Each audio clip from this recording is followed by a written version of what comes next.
rentrer dans le cloud.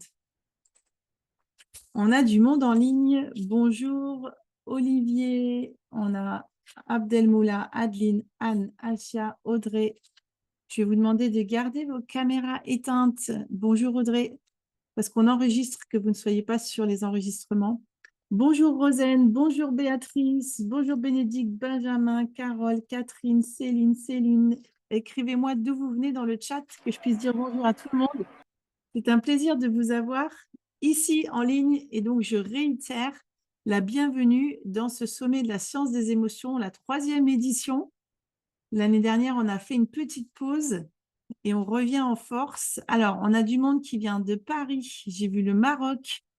Bonjour Colette, Sophie, ouest de la France, Strasbourg, Aix-en-Provence. On a toutes les destinations Bordeaux, Genève, Lyon, Lot-et-Garonne, Pau, Strasbourg, Metz.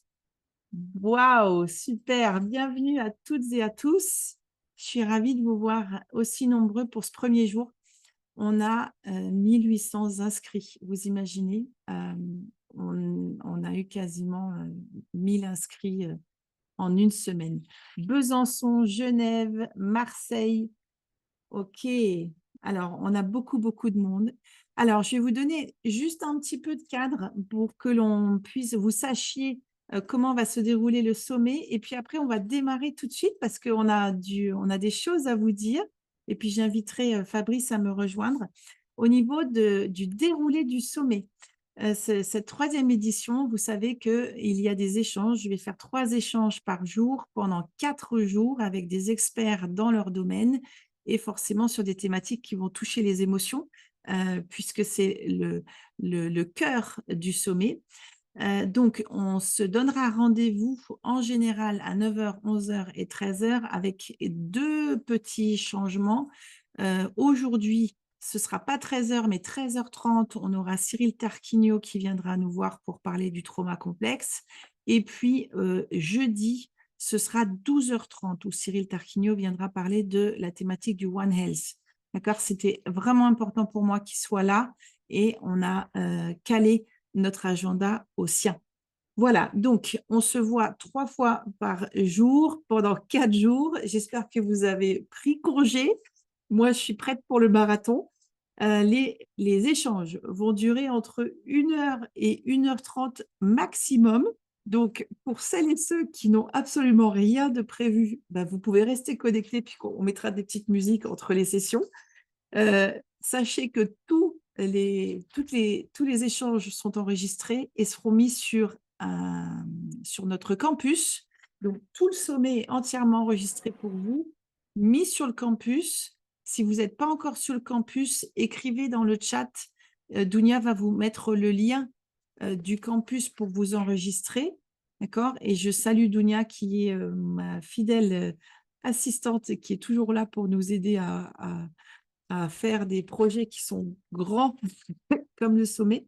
Donc, Dounia va s'occuper de vous pour vous donner le lien pour le campus et vous aurez accès à tous les replays du sommet de manière gratuite pour tout le temps. Voilà, ça, c'est vraiment quelque chose qui me tient à cœur. Donc, j'aimerais remercier, tous les intervenants qui interviennent depuis le démarrage du sommet, d'ailleurs. Ça a toujours été gratuit et ça restera gratuit parce que je souhaite que les connaissances puissent être accessibles sans condition, en tout cas pour ce sommet. Voilà, donc demandez le lien et Dounia vous le donne. Et puis, vous pouvez nous poser vos questions dans le chat, d'accord? Je vais vous demander de garder vos micros et vos vidéos éteintes pour qu'on puisse respecter la RGPD.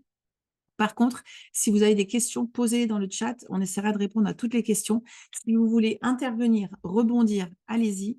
L'idée du sommet, c'est que c'est des échanges. Ce n'est pas de l'information descendante, ce n'est pas une conférence, ce n'est pas une interview, c'est des échanges. Voilà. Et on va échanger sur des thématiques très spécifiques. Voilà, je pense que je vous ai tout dit. Est-ce que c'est tout bon pour tout le monde ou est-ce qu'il y a des questions d'organisation? Si jamais il y en a, mettez dans le chat. Et sinon, si c'est tout bon, vous pouvez me mettre un pouce. Et pendant que vous bombardez le chat de pouces, eh bien, moi, j'invite Fabrice à, à allumer sa caméra puisqu'on va parler de notre première thématique avec Fabrice. C'est un grand honneur. Fabrice, bonjour, Fabrice. Je ne sais pas si tu arrives à brancher ton micro ou si on a bloqué les micros de tout le monde. Alors là, je l'ai allumé. Normalement, on devrait m'entendre. Yes, C'est super. bon? Oui, bonjour Fabrice, enchantée de t'avoir ici. Bonjour, je suis honoré d'être présent. Merci pour cette invitation et bonjour à toutes les personnes qui sont aujourd'hui présentes. Voilà, alors Fabrice, toi tu as fait un parcours avec moi, on se connaît depuis quelques années maintenant. Et Mhm. puis, je suis honorée de t'avoir ici parce que tu es très sensible au coaching émotionnel, au coaching, à la thérapie. Et puis, on va démarrer ce sommet un petit peu différemment dans le sens où, eh bien, c'est Fabrice qui va diriger le premier échange parce que, voilà, l'idée, c'est de ne pas faire un cours magistral ou de l'information descendante, mais que ce soit vraiment dans l'échange. Voilà. Est-ce que je te donne la main et tu prends le lead. Ça te- Ok. Merci Corinne. Effectivement, ça fait quelques années qu'on se connaît. Ça fait aussi quelques années que je pratique grâce à tes formations. Donc, j'ai à cœur, en tous les cas, de te poser tout un tas de questions et à la fois pour nourrir la curiosité de toutes les personnes qui sont là, mais aussi bah, pour les enrichir, pour essayer de bien comprendre aujourd'hui bah, à quoi sert ce sommet, mais surtout aussi qu'est-ce que c'est que le coaching intégratif, hein, parce que c'est encore un grand mystère pour beaucoup de gens. Mais avant ça, j'avais envie de démarrer par une question. C'est comment tu expliques aujourd'hui que depuis 3-4 ans maintenant, ce sommet, bah, il n'arrête pas de grandir. En fait, on a de plus en plus de monde, de plus en plus d'intervenants. Et puis, on a des intervenants de très, très grande qualité. Comment tu expliques cet engouement, en tous les cas, ce succès? Alors, j'explique déjà parce que je pense, et vous pouvez aussi nous mettre ce que vous pensez, vous, dans les commentaires, hein. Je pense déjà, bon, la société change et je pense qu'on a vécu, tu vois, le sommet, il est né en 2022, oui. On a Hmm. vécu avec les dernières années des crises, j'allais dire presque existentielles, au-delà, je parle du Covid, hein, mais ouais, des vraies crises existentielles et des crises identitaires. Et je pense que de plus en plus, les gens se demandent comment est-ce qu'ils peuvent aller mieux, mais ils se rendent compte que ça ne suffit pas que au niveau de la santé du corps ou de la santé mentale, mais qu'ils ressentent des choses, tu vois, qu'ils sont connectés à un monde émotionnel. Et j'observe autour de moi qu'il y a de plus en plus de questions, notamment sur les émotions. On parle de plus en plus d'empathie. Tu vois, il y a l'augmentation des cas de dépression, de mal-être. euh, et, Mhm. et enfin, pour nous, c'est une aubaine hein, que ça prenne, que ça aille le vent en poupe parce que bah, les gens se posent des questions. J'ai l'impression aussi qu'il y a une espèce d'éveil de conscience, tu sais, où les gens se disent, OK, et si ça pouvait être différent? Hmm. C'est vrai que je le retrouve aussi, moi, les entreprises. J'ai eu la grande chance de participer à la première sur un domaine qui était la place de l'amour au travail. Et c'est vrai que Mhm. c'était quelque chose qui était à la fois très novateur et quelque chose qui aujourd'hui bah, prend vraiment toute sa place. C'est-à-dire que quand j'interviens dans les entreprises, cette notion d'amour reliée à nos émotions, c'est vraiment quelque chose qui aujourd'hui prend toute sa place. Et je crois que l'humain aujourd'hui a compris qu'il n'était pas juste une machine à produire, mais en tous les cas une machine à créer, à être, à exister dans une entreprise et que c'était en tous les cas un des premiers leviers de performance d'une entreprise. Et je crois que cette notion de place qu'on a besoin de prendre dans son être et dans l'entreprise devient de plus en plus essentielle. En tous les cas, c'est ce que Mhm. j'observe. Mhm. Mhm. Bah merci Corinne. Avec On te plaisir. souhaite évidemment le même succès et l'année prochaine et les années à venir, etc., Oui. etc. Parce que je crois que c'est une aventure qui a formidablement bien démarré et qui peut pas s'arrêter parce que le monde en a besoin. Oui, et puis on est monté Ah, à 1800 inscrits, Fabrice. On en est parlé hier. On est monté à plus ouais, de 1800 inscrits. Enfin, on a dépassé c'est le sommet formidable. 2022 et on Mm. ne fait pas de pub. C'est que des gens qui transmettent le sommet. Enfin, nous, on communique, mais ça vient, c'est beaucoup du bouche à oreille. Donc, c'est Bien sûr. exceptionnel. D'ailleurs, on compte sur ces 1800 personnes Et- inscrites pour devenir les meilleurs Pour vous. ambassadeurs pour les années à venir. On a besoin de vous. Corinne, quand on parle de coaching émotionnel intégratif, comment tu le définirais pour que tout le monde comprenne bien en fait ce que c'est? Oui, alors coaching émotionnel intégratif, hein, peut-être dans le chat, vous pouvez nous marquer si ça vous parle ou pas, enfin, si c'est Mm. des mots qui vous parlent déjà. Alors coaching, ça parle à tout le monde. Coaching émotionnel en général, un peu moins, Mhm. que le mot émotionnel vient nourrir un peu la suite. Mais alors, coaching émotionnel intégratif, là, je pense qu'on On les peut a perdus. faire tout le monde. En fait, le coaching émotionnel intégratif, je pense qu'on aura besoin de toute l'heure pour l'expliquer. On va l'expliquer de manière, là, simplement expliquer Oui. le vocabulaire, mais après, ce sera plutôt en termes de vécu. Il y a deux composantes dans le coaching émotionnel intégratif. On a la composante émotionnelle et on a la composante intégrative. Donc, je vais surfer un petit peu sur les deux. Le coaching émotionnel intégratif, c'est d'abord un coaching, ou j'aimerais même dire une manière d'accompagner, parce que tu vois, quand on parle de coaching, toi et moi, on est un peu sur sur la même vague. On est plutôt sur de l'accompagnement. Je ne voudrais pas Mhm. réduire juste au coaching. Le coaching émotionnel intégratif ou l'accompagnement émotionnel intégratif, c'est de pouvoir utiliser la composante émotionnelle dans dans ma manière d'accompagner mes clients. Donc, ça veut dire que je prends en compte les émotions. Si je garde le mot coaching, je pourrais presque même dire que je coach les émotions. Je ne coach pas qu'une personne, mais je coach aussi ses émotions.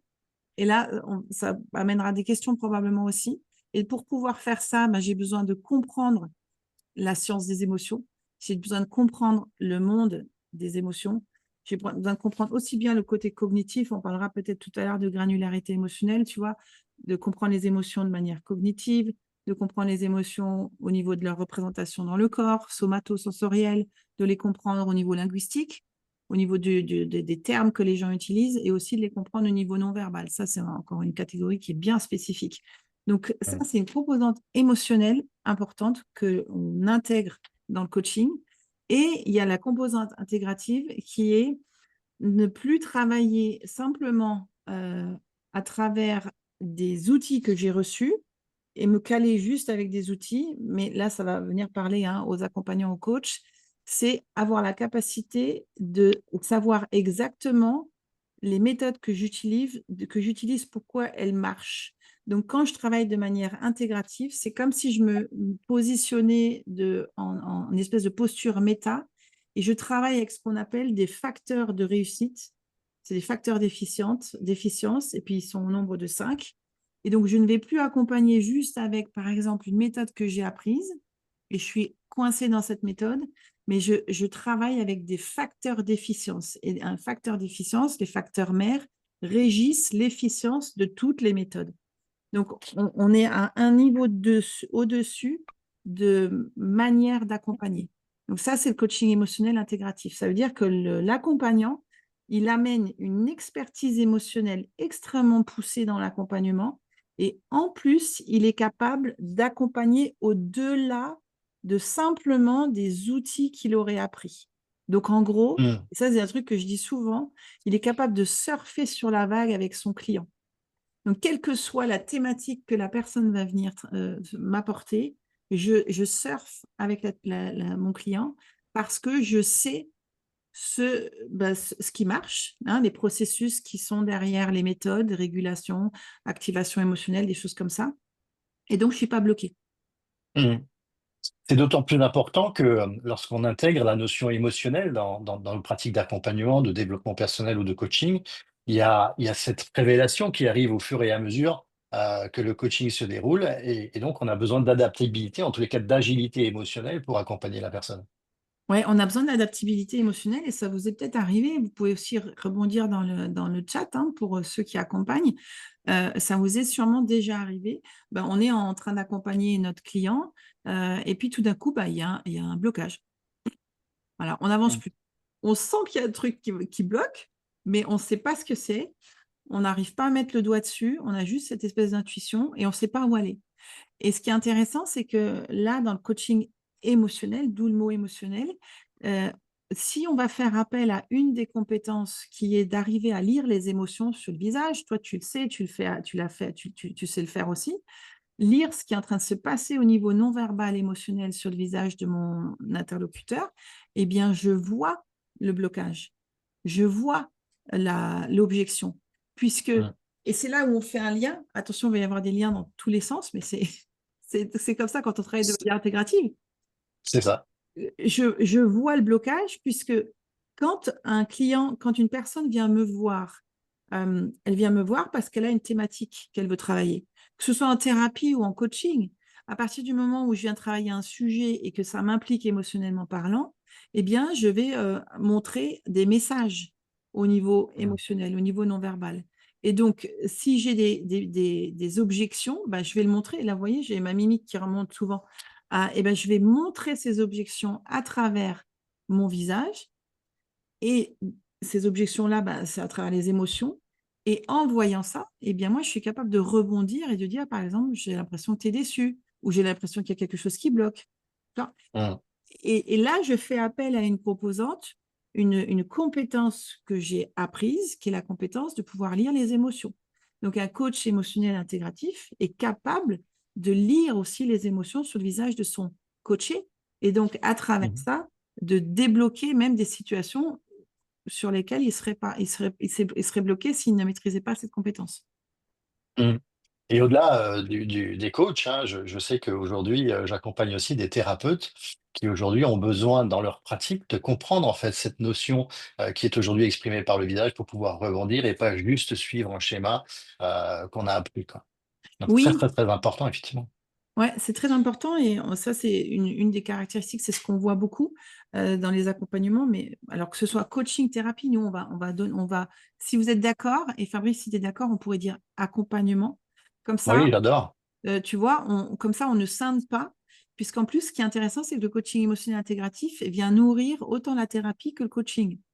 Mm. Et c'est un art de faire. Voilà. C'est pas une méthode, c'est un concept, c'est un art de faire. Et c'est intéressant parce qu'en fait, quand on maîtrise le concept intégratif et quand on maîtrise tout ce concept émotionnel, c'est comme si on avait une espèce de ciment qui vient lier toutes les briques d'une maison. Et donc, on n'est Mm. pas, on a une espèce d'agilité et de flexibilité que l'on n'aurait pas si on ne maîtrisait pas justement ces deux composantes-là. Mm. Et pour apporter mon témoignage, moi qui le pratique depuis 3 ans maintenant, qui ai ajouté cette corde à mon arc de coach, le premier retour que je reçois tout le temps, c'est un coaching un peu particulier pour des gens qui ont déjà été coachés ou qui ont déjà été accompagnés. Ils me disent à peu près tous la même chose, c'est on est allé beaucoup plus en profondeur que d'habitude. Mm, S'il y a quelque chose qui définit bien, en tous les cas, cette pratique d'accompagnement, c'est on est allé beaucoup plus en profondeur que d'habitude. mm, Donc c'est vraiment quelque chose qui aujourd'hui permet d'accompagner de façon différente en intégrant toute cette dimension émotionnelle et j'ai envie de dire même comportementale puisque les émotions vont jouer sur nos comportements. Et ça c'est un des, des grands changements en fait qu'apporte cette méthode. mm, mm. Alors d'ailleurs cette méthode, puisque tu le sais aujourd'hui, on a beaucoup de travail en distanciel et en ligne. Euh, est-ce qu'elle est adaptée aujourd'hui? Qu'est-ce que tu peux dire sur le sujet de ce coaching, mais en ligne, du coup, en distanciel? Ah oui, alors oui, je rebondis juste sur un commentaire, Fabrice, tu vas rire. C'est Élodie. Vas-y, dis-moi. Je connaissais les niveaux de conscience de Robert Dills, mais les niveaux neurologiques du motif qu'on passe derrière toi. Ah, il est là derrière, Et ouais. Fabrice a le motif qu'on passe derrière lui. Éveille ta Ouais. curiosité, Élodie. Oui, je vais revenir dessus après, Élodie. Je vais répondre à la question de Fabrice. Et puis, vous Mm. pourrez nous mettre d'ailleurs dans le chat parce que vous êtes beaucoup en ligne. Qui connaît le coaching émotionnel intégratif en tant qu'accompagnant ou alors pour soi, d'accord? Parce il y a le fait de pouvoir être accompagnant coach émotionnel intégratif, mais il y a aussi le fait de pouvoir recevoir des coachings émotionnels, en tout cas être client. Et effectivement, ce que tu avances sur le coaching en ligne, j'ai trouvé ça, tu sais, quand il y a eu le Covid, enfin la Covid, Mm. comme on n'avait plus le droit de sortir, il y a une question qui s'est posée, c'est comment on fait pour accompagner les gens. Et là, Mm. nous, on s'est dit, en ligne, c'est simple finalement. Et je me suis rendu compte, et vous pouvez nous dire si ça vous parle dans le chat, je me suis rendu compte que une grande partie des accompagnants, que ce soit thérapeute ou coach, avaient une peur en ligne, c'était de ne pas réussir à réguler leurs clients. Tu sais, cette peur de, mince, si jamais on aborde un sujet et qu'il y a un débordement émotionnel, qu'est-ce qu'on fait? Mm. Euh, et en fait, le coaching émotionnel en ligne se fait de manière phénoménale. Moi, depuis le Covid, je coach à 99% en ligne, c'est-à-dire en caméra, comme ça avec Fabrice. Et ça fonctionne très, très bien, aussi bien qu'en présentiel. Donc, ce qui est intéressant, et c'est là où on va venir, tu vois, faire appel à ces fameux facteurs d'efficience et à travailler de manière intégrative, Si on sait qu'un des facteurs d'efficience, donc qui permet l'efficacité du coaching ou de l'accompagnement, c'est l'alliance transformatrice ou l'alliance thérapeutique, en d'autres termes. Donc, en fait, c'est l'alliance que je crée avec mon client. Si on sait que ça peut aller jusqu'à 70% de la réussite du coaching, puisqu'en fait, aucun coaché ne va t'apporter sa confiance s'il ne se sent pas en sécurité, s'il ne se sent pas bien, etc. Tu ne peux pas travailler sur ces thématiques. Donc, si on travaille avec ce facteur d'efficience-là qui dit, OK, j'active l'alliance transformatrice, et comment est-ce que je peux le faire pour que mon coaché se sente, tu vois, bien dans cet univers et soit prêt à rentrer dans le changement avec moi en ligne? Ben, il y a plein de manières de faire, en fait, hein. Tu peux très Mm. bien créer, tu vois, une salle où tu mets de la musique. Vous avez de la musique d'attente avant de venir. Tu crées un setting de musique. On peut créer la résonance émotionnelle juste entre nous deux à travers la vidéo. D'accord? Et on peut mettre notre coaché à l'aise. Donc, tu vois, coacher en ligne, c'est parfait. Mais si on va s'attacher à se dire, OK, de quoi j'ai besoin pour que le coaching soit réussi quand c'est en ligne? Donc, il y a ce Mm. premier point-là. Et puis après, il y a le deuxième point qui est aussi de ne pas avoir peur du débordement émotionnel en ligne. Ça, c'était une des grandes peurs des Ouais. coachs et des thérapeutes. Tu vois, genre, exemple, mince, qu'est-ce qui se passe si mon client, il y a un débordement émotionnel, il se met à pleurer, comment je fais pour le réguler? Il n'est pas là, tu vois, c'est pas palpable. En fait, quand on travaille de manière intégrative en tant qu'accompagnant, on sait exactement ce qui se passe dans le cerveau quand il y a déclencheur d'émotions. On sait comment activer la régulation émotionnelle. Il y a plein de manières différentes de le faire. On sait comment garder le contact, etc. Tu vois, et en fait, on crée un univers complètement sécurisé, outre le fait qu'on sait que déjà, on sécurise toujours avant de démarrer une thématique de travail. On n'a aucun problème finalement à accompagner un coaché en ligne.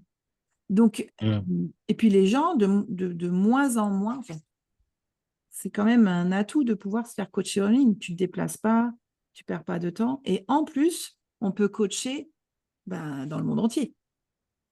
Oui, exactement.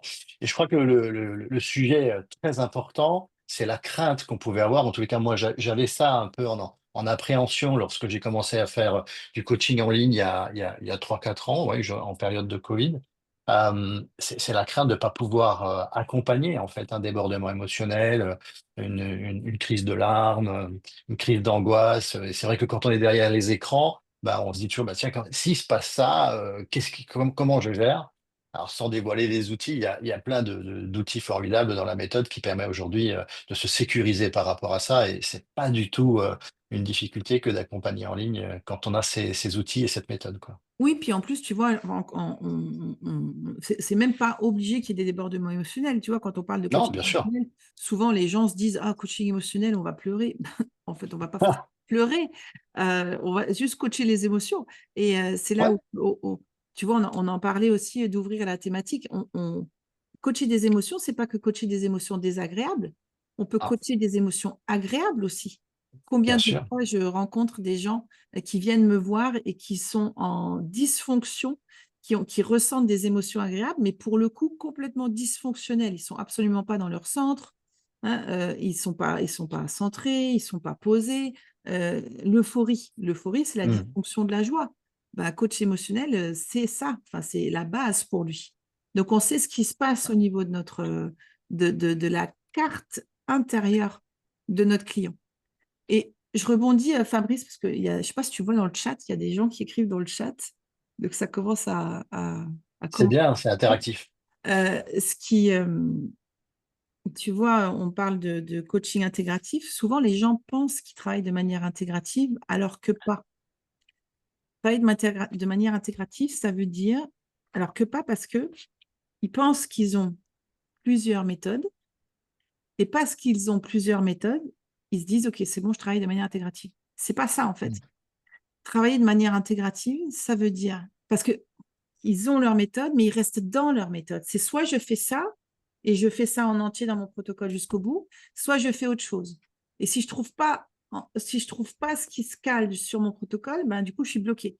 Donc, ça veut dire qu'on ne travaille pas de manière intégrative. De manière intégrative, ça veut dire de comprendre de manière extrêmement pointue ce qui se passe chez notre client et au-delà des méthodes que j'ai apprises, d'arriver à implémenter même des morceaux de méthodes dans mon propre processus de changement. D'accord? Mm. Donc, on peut dévoiler une chose, tu vois, Fabrice, tu parlais de régulation émotionnelle. On sait, on sait par les recherches scientifiques que la régulation émotionnelle, elle se fait à travers un processus qui est pareil pour toutes les méthodes qui existent, c'est la pleine conscience bifocale. Mm.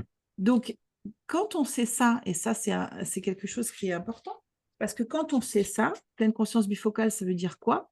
Ça veut dire que je dois demander à mon client, pour pouvoir se réguler, de poser son focus sur au moins deux choses. Ça peut être son problème ou son ressenti dans le corps. Qu'est-ce qui se passe derrière quand je pose mon focus sur deux choses? J'ai l'activation du cortex préfrontal. Encore faut-il savoir que le cortex préfrontal, un de ses jobs, c'est de réguler les émotions. Qu'est-ce qui se passe quand lui prend les commandes? Ben, si lui prend les commandes, l'amygdale, qui est le centre de stress, baisse. Ils se battent les ressources tous les deux.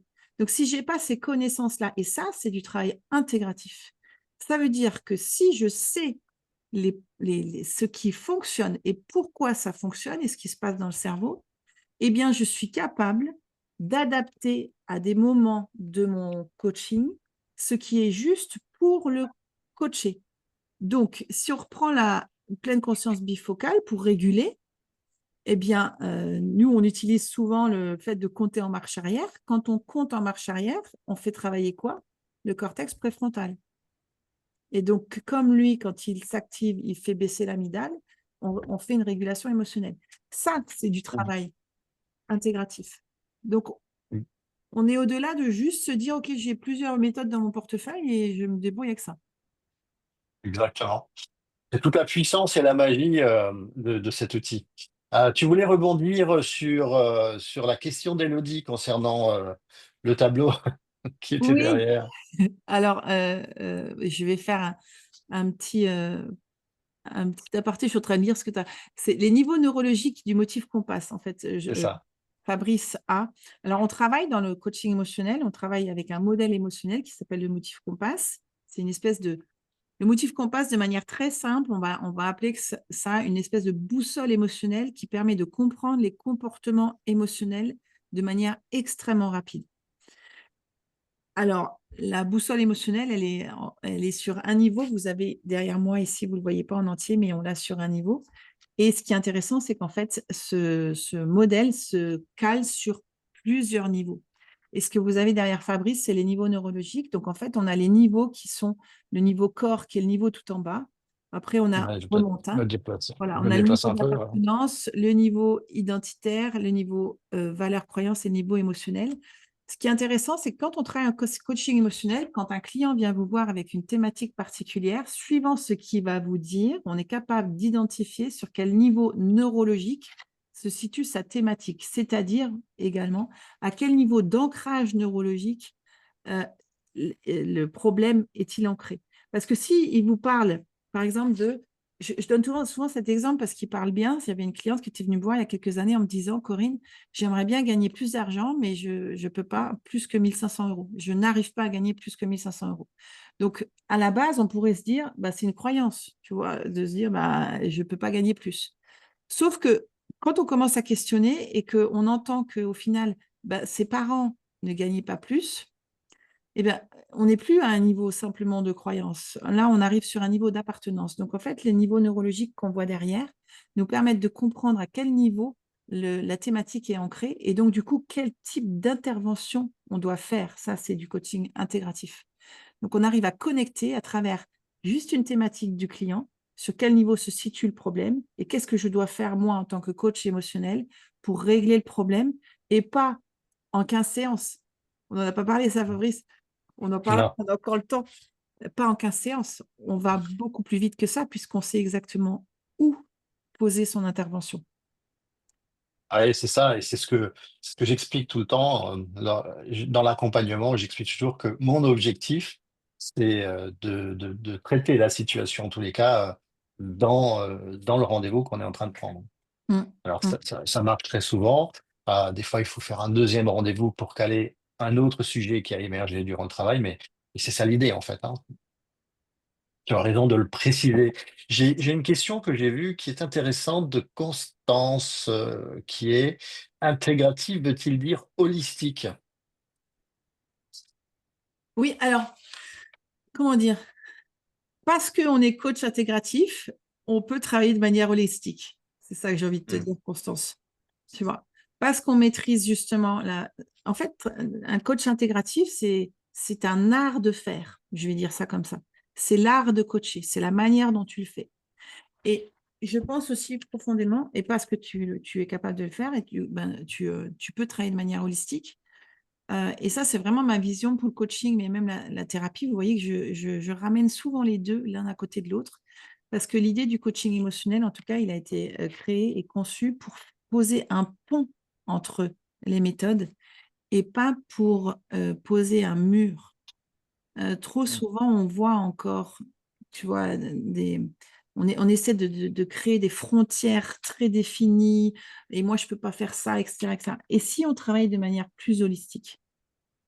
Et c'est pour ça qu'il a lieu ce sommet aussi, parce qu'au final, quand quelqu'un vient nous voir en tant qu'accompagnant, qu'on soit coach, thérapeute, accompagnant, coach de vie, coach professionnel, c'est une personne qui vient nous voir avec son histoire, et donc forcément son histoire émotionnelle, avec une carte intérieure. Donc, et je pense que c'est notre devoir et notre responsabilité d'aller voir un peu plus loin que juste, par exemple, la formation qu'on a faite, de se dire Hmm. que oui, les émotions, déjà, moi, j'entends encore souvent des coachs professionnels dire, moi, je coach en entreprise, je ne coach pas les émotions. Alors que toi, Fabrice, tu viens du monde de l'entreprise, euh, Hmm. mais les émotions sont partout, on le sait. Donc, on ne peut pas, on ne peut pas ne pas coacher les émotions. Oui, et puis c'est encore plus grand que ça, c'est-à-dire que les émotions sont hautement présentes dans une entreprise. C'est-à-dire que ce qu'on vit aujourd'hui dans une entreprise est forcément lié à nos émotions. Alors, Voilà. j'accompagne en ce moment des équipes de commerciaux, ils ont des peurs partout, par exemple. Et certaines d'entre elles sont dysfonctionnelles, et c'est ce qui fait aujourd'hui la problématique relationnelle avec l'individu et l'entreprise. Donc, les émotions dans une entreprise, mais elles sont à tous les niveaux, à tous les étages et à toutes les hiérarchies. Mm. Et on se lève le matin avec des émotions. La première émotion, c'est l'intérêt. Quand vous allumez votre téléphone et que vous regardez dessus, c'est l'intérêt. On se couche avec des émotions. Ça se trouve, quand on Mm. rêve, qu'on pleure, on se réveille en pleurant, on a vu des émotions aussi en dormant. Donc, le truc, c'est que on a juste laissé de côté le sujet des émotions pendant des années, sauf que, en fait, les émotions sont tout le temps là. Donc, et comme tu le dis, notamment en entreprise, à tous les niveaux, on a des gens qui ne les expriment pas, on a des gens qui les refoulent, on a des Mm. gens qui les expriment et qui les laissent s'exprimer de manière complètement dysfonctionnelle, désordonnée. Donc, donc en fait, il y a une telle thématique émotionnelle à traiter et que et ça, je le pense profondément, le coach émotionnel a un avenir merveilleux devant lui. Hein. Oui, et je le confirme, moi qui pratique du coaching depuis maintenant 12 ans et qui a intégré cette dimension émotionnelle depuis à peu près 6 ans, depuis 6, 7 ans, 6 ans, depuis qu'on travaille ensemble, ça a complètement changé la façon dont je vais aborder l'accompagnement et surtout ça m'a complètement transformé en tant qu'accompagnant puisqu'aujourd'hui je suis vraiment beaucoup plus aligné avec mon métier depuis que j'accompagne la personne dans son entièreté que lorsque j'allais accompagner ce que je définis moi comme étant plutôt la problématique. Donc là, Mhm. l'idée, c'est d'accompagner la personne et moi, je sais que ça a tout changé, je ne reviendrai plus jamais en arrière et je suis ravi d'avoir franchi ce cap. Mm. On a Elodie, Fabrice, je ne sais pas si tu as vu là, qui dit, je comprends bien, ça veut dire que c'est un coaching vraiment en 3D, c'est un peu plus poussé que la thérapie plus classique. Alors, bon, je voudrais pas faire la petite guerre entre coaching et thérapie, on sait très bien que ce qui relève de la thérapie, puis en plus, c'est bien puisque Fabrice, toi, tu fais aussi de la thérapie, tu fais les deux. Ouais. Ce qui relève de la thérapie, c'est thérapie, coaching, c'est coaching, etc. Je pense que c'est important pour un coach, et le coach émotionnel intégratif d'ailleurs le sait, c'est ce qui relève de thérapie, c'est ce qui relève du coaching, est capable d'identifier aussi les problèmes psychiques, hein. Tu vois, quand la dépression, normalement, le coach ne doit pas travailler la dépression. Ça ne relève pas du coaching. On est d'accord, c'est des trucs qui sont très cadrés et c'est heureux qu'on ait un cadre, d'accord? Donc, oui, Elodie, c'est un coaching en 3D. C'est plus poussé que la thérapie, c'est même plus poussé que le coaching standard, dans le sens où, comme Fabrice le dit, quand tu rentres en coaching émotionnel, euh, les gens ne savent pas, n'ont jamais vécu, quand tu n'as jamais fait de coaching émotionnel, les gens ne savent pas euh, ce qu'ils vont vivre. Ils pourraient avoir l'impression, tu vois, de vivre un coaching avec, on va d'un point A à un point B, etc., on pose des questions, sauf que là, on va surfer sur les émotions. Donc, ils se sentent profondément compris, déjà, c'est une chose, profondément compris parce qu'on leur demande comment ils se sentent et on attend la réponse en plus. Et si on n'a pas de réponse orale, on va avoir une réponse non verbale et nous, en tant que coach, on va entrer en résonance avec le coaché. Donc, en fait, si tu veux, ils sont dans un espèce d'espace où ils se sentent profondément compris. Et en plus de ça, il y a un avant-après. Avant, peut-être, ils te disent, bah, moi, je viens de voir pour une thématique, je me mets tout le temps en colère. J'arrive pas à parler à mon collègue au travail sans me mettre en colère. Il me déclenche tout le temps. Ben, le coach émotionnel, il va travailler sur le sujet. Quand je vois mon collègue, il me déclenche tout le temps. Ce qui fait qu'après une séance, le coaché passe de ben, je vois mon collègue et je suis déclenchée et je m'énerve à waouh, ben, j'ai réussi à parler à mon collègue sans lui hurler dessus. C'est profondément ça qui se passe. Donc, Hmm. Fabrice, on passe même pas le coach émotionnel passe pas son temps à parler avec son coaché. Non.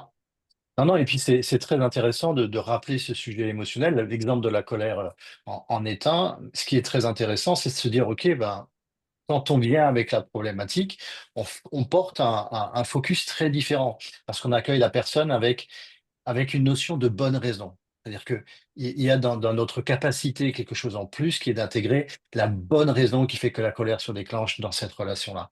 Et ça, c'est quelque chose qui, dans l'empathie et la bienveillance, permet aux collaborateurs, dans le lien qu'on va créer avec lui, de développer ça de façon très rapide.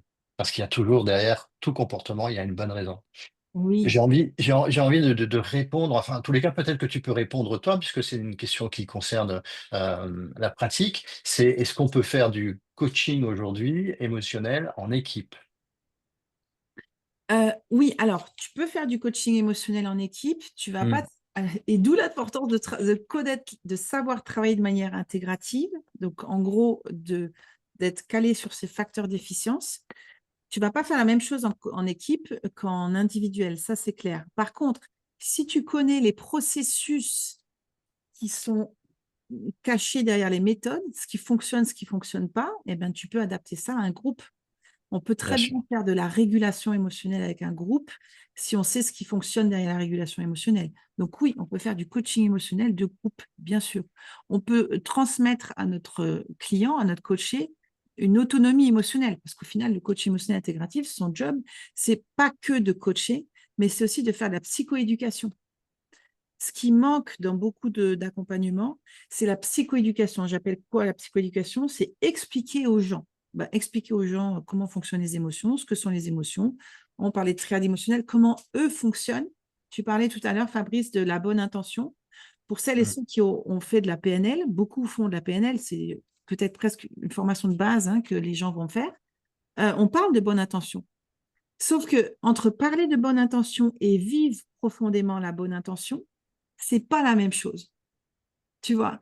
Et quand on travaille en tant que coach émotionnel, on reste pas juste à un niveau cognitif, on amène notre coaché, et c'est pour ça que c'est très puissant et que ça va en profondeur à vivre. Parce que Hmm. si je reprends l'exemple de la personne qui se hurle sur son collègue, et ça arrive dans le contexte de l'entreprise, si la bonne intention pour elle, c'est de se protéger parce que son collègue, à chaque fois qu'il le voit, le rabaisse, eh bien, cette partie de lui, et c'est là qu'on parle de monde intérieur, cette facette, cette partie de lui, a tout intérêt à le faire. Elle ne le fait pas de la bonne manière, on est d'accord. Le comportement n'est pas OK. Par contre, la bonne intention que la personne a pour elle, cette fameuse facette, eh bien, elle est juste. Et le seul job qu'on a à faire, c'est de faire en sorte que le comportement change en étant conscient et en assurant que la bonne intention soit respectée. En gros, on va simplement faire en sorte que la personne fasse différemment pour toujours respecter la même bonne intention qu'elle a pour elle, qui est de se faire respecter probablement. Tu vois, et donc on ne reste pas juste en surface, on amène à vivre profondément ça. Et c'est pour ça que ça va en Exact. profondeur. Exactement. Et c'est un point très différenciant dans l'approche. Lorsqu'on a fait du coaching classique, on va plutôt avoir tendance à accompagner la personne pour aller sortir d'une problématique ou traiter une problématique ou un dysfonctionnement ou une inefficacité. Là, ce qui est très changeant, en fait, c'est qu'on intègre toutes les dimensions de l'être et c'est important. Alors juste attention, on peut peut-être répondre à Bénédicte parce qu'elle dit pourquoi la colère n'est pas OK. C'est tout à fait OK la colère, hein, Bénédicte. Enfin, Ouais, je, j'ai- je comprends pas trop la question, mais en tous les cas, pour nous, en tous les cas, la colère, c'est tout à fait OK, hein. oui, Il je faut pense que, dissocier. Il faut ouais, dissocier la colère fonctionnelle de celle qui est dysfonctionnelle, mais c'est OK. voilà, je pense que c'est là-dessus que ça se dirige probablement ta question, Bénédicte. En fait, la colère, elle est Mm, OK. La colère, elle a une fonction, elle va couvrir un mm, besoin. Hein, pareil, ça c'est quelque chose qui est nécessaire de savoir en tant que coach. La triade, hein, déclencheur, fonction, besoin d'une émotion. Très souvent, mm, les gens parlent de déclencheur et de besoin et ils oublient la fonction. Alors que la mm, fonction d'une émotion, c'est ce qui va donner l'énergie à l'émotion, puisque c'est un mouvement, hein. Elle donne l'énergie pour pouvoir activer un comportement. Donc, si on ne parle pas de fonction, on passe de déclencheur au besoin et on oublie la composante essentielle qui va mettre en mouvement. mm, Et Bénédicte, effectivement, la colère n'est pas OK dans le sens, c'est l'expression de la colère qui n'est pas OK. Tu vois, parce mm, que s'il se met à hurler sur le collègue, bah, l'expression de l'émotion n'est pas OK. Alors, n'est pas OK. Probablement dans le contexte où il est. Peut-être que l'expression de la colère avec cette intensité-là a exactement sa juste forme au niveau de ce que la personne ressent dans son monde émotionnel. Mais par contre, c'est toute une question d'un contexte. Tu vois, s'il se met à hurler sur tout le monde, l'expression n'est pas OK dans le contexte. Donc, l'idée, c'est de pouvoir, et c'est là où, dans le coaching émotionnel, c'est hyper important, c'est de pouvoir réguler tout ça pour que l'expression passe dans le contexte. Il faut que mm, je rajoute encore une chose, c'est que très souvent, parce que la colère est une meilleure source d'action, elle l'est quand elle est fonctionnelle. La dysfonction de la colère, c'est la destruction. La destruction, ça peut être la destruction intérieure. Hein, je suis en colère contre moi et je ravale ma colère et je m'auto-détruis. Il y a des gens qui arrêtent de manger parce qu'ils sont en colère.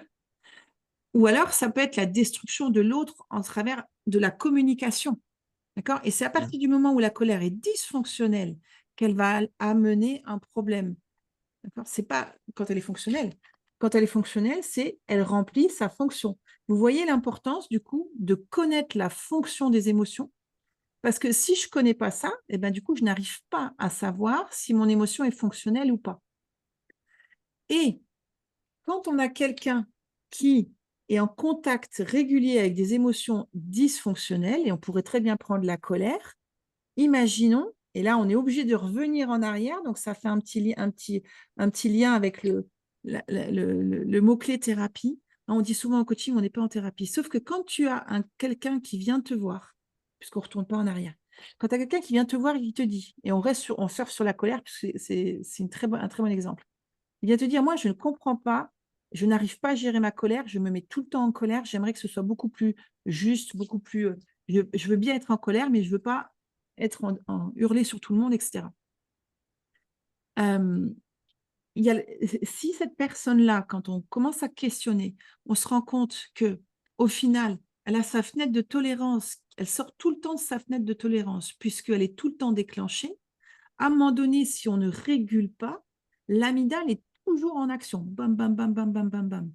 Et cette personne-là, elle a probablement un antécédent d'expérience avec la colère qui doit être soit phénoménale, soit elle a des expériences traumatisantes et qui sont associées à la colère. Soit même, si on prend le motif compas qui est derrière toi, Fabrice, imaginons qu'elle a vécu dans un univers de violence verbale ou alors un univers de violence non verbale, les parents qui regardent toujours avec l'expression de colère ou alors un comportement qui n'est pas OK et qui est violent pour l'enfant. Donc là, on est sur un niveau d'appartenance. Eh bien, l'enfant a appris dans ce système d'adversité pour lui. Il a compris que c'était avec cette manière de faire qu'il fallait faire et il ne connaît que la colère dysfonctionnelle. Mm. Donc, l'idée dans le coaching émotionnel, eh ben, c'est d'aller à un point très, très précis, identifier d'où ça vient, débloquer, libérer la colère dysfonctionnelle pour permettre à son client de pouvoir être en contact avec une colère fonctionnelle. Mm. Et ça donne Et, quelque... Excuse-moi, je finis vas-y, juste vas-y, vas-y. ton idée, Fabrice. Ça donne quelqu'un qui passe de je hurle sur tout le monde à je suis capable d'exprimer ma colère ou je suis capable de dire que je suis furieux sans détruire. Ouais. Et ça passe forcément par cette connexion à soi, cette connexion et cette compréhension du soi. Et ça passe forcément par là. De Donc, façon, de hein, façon collégiale, j'ai envie de rappeler, suite aux commentaires, que toutes les émotions sont de bonnes émotions, hein. Et il n'y a pas d'émotion qui est plus toxique ou nocive. Toutes les émotions sont là pour nous, elles sont là pour nous aider. Et comme le dit Corinne, effectivement, ce qui est très important, c'est de comprendre et de discerner, en fait, si elle est fonctionnelle ou dysfonctionnelle. Si elle est plutôt aidante, elle sera plutôt fonctionnelle. Si elle n'est pas aidante, elle sera plutôt dysfonctionnelle. d'où, quand on parle, et c'est pareil pour la thérapie. En thérapie, si on n'intègre pas cette dimension émotionnelle poussée, quelle que soit la thérapie qu'on fait, hein, ça peut être même pour la sophrologie, hypnose, etc., ou d'autres formes de thérapie, quelle que soit la thérapie qu'on fait, mais même les psychologues, si on n'intègre pas cette composante émotionnelle essentielle, en fait, on rentre par une porte, on rentre par la porte des émotions. Et c'est là où on va extrêmement vite. Hein, on peut aller à 2 à 3 fois plus vite que dans un coaching standard, parce que comme on rentre par la porte des émotions, on arrive de manière extrêmement précise à toucher la source du déclencheur. Et après, on a Mm. juste à travailler sur la source. Alors, j'ai envie de rebondir là-dessus, parce que comme on est dans cette profondeur, en tous les cas, j'aimerais que tu puisses dire deux, trois mots sur ce que tu as évoqué tout à l'heure comme étant les facettes de nos personnalités. Oui, alors ça, une thématique de choix. Les facettes, je ne sais pas si vous connaissez les facettes, vous pouvez mettre ça dans le chat et comme ça, je pourrais démystifier un peu tout ce qu'on voit sur les réseaux avec Mm. l'ego. L'ego, on parle toujours d'ego, etc. J'entends très souvent, quand on parle d'ego, que l'ego n'est pas bon, l'ego n'est pas bien, c'est mon ego, et c'est souvent enfin, assez péjoratif quand on parle d'ego. Dans ce que je vois, je généralise, attention. Mm. L'ego ou l'ego state, c'est un état du moi, c'est rien d'autre que des facettes. Une facette, ça peut être une casquette, des synonymes, je vous donne. Un type de personnalité, on a différentes personnalités à l'intérieur, différentes facettes, différentes casquettes, différents rôles, différents égos. Voilà. Tout ça, c'est la même chose. C'est les états du moi. Et ce qui est intéressant, quand on travaille en coaching émotionnel, quand on commence à monter un petit peu en expertise, c'est qu'on travaille justement sur les états du moi, ça veut dire sur ce principe qu'on est plusieurs à l'intérieur. Donc, je vous rassure, on est tous normaux, on est plusieurs à l'intérieur. On a plusieurs casquettes, suivant les contextes, les situations qu'on vit. Ici, vous êtes à peu près 120 dans le sommet, là. Ben, vous êtes 120 personnes avec votre casquette de j'observe le sommet. Quand vous arrêterez le sommet et que vous rentrez chez vous, vous aurez votre casquette soit d'époux, d'épouse, etc. Quand vous allez travailler, vous avez la casquette de travail, etc. Et ce qui est intéressant, c'est que ces facettes, ces différentes parties de moi, ont des activations neuronales différentes dans le cerveau. C'est comme si elles avaient chacune leur propre vie. Et parfois, il y en a qui n'ont pas connaissance des autres en plus. D'accord. Donc, nous sommes des êtres complexes. Et je pense que, et ça, on l'aborde aussi dans le coaching émotionnel, comprendre et de manière profonde que nous sommes des êtres complexes, déjà, ça apporte du respect pour qui on est. Et puis, deux, ça nous permet aussi de travailler tout ce qui est autocompassion, amour de soi, etc. Puisque c'est comme si on avait une famille à l'intérieur de nous. Et ce que je pose souvent comme question, que ce soit à mes coachés ou les gens que je forme, c'est est-ce que tout le monde, quand on mange, tout le monde mange. Est-ce que quand on mange en famille, tout le monde est à table ou est-ce qu'il y en a qui ne mangent pas à table? En gros, est-ce qu'on a tout le monde avec nous ou pas?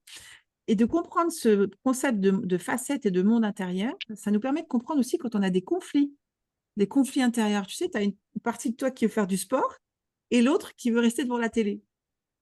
Tu as la partie de toi qui veut manger sainement et l'autre qui adore manger des frites. Tu as le chef d'entreprise qui veut être présent pour ses collaborateurs et l'autre partie, alors présent et empathique, et tu vois, doux, etc. Et l'autre partie qui est très, il faut qu'on ait de la performance. On peut avoir des conflits intérieurs, on peut avoir des Mm. parties de nous qui viennent prendre les commandes de notre vie. Ça vous est déjà arrivé où on se dit, c'est l'impression, c'est pas moi, j'ai l'impression que c'est pas moi. Hein, où tout Mm. d'un coup, on se met en colère, ou on se met à pleurer, on se dit, mais c'est pas moi qui réagis comme ça.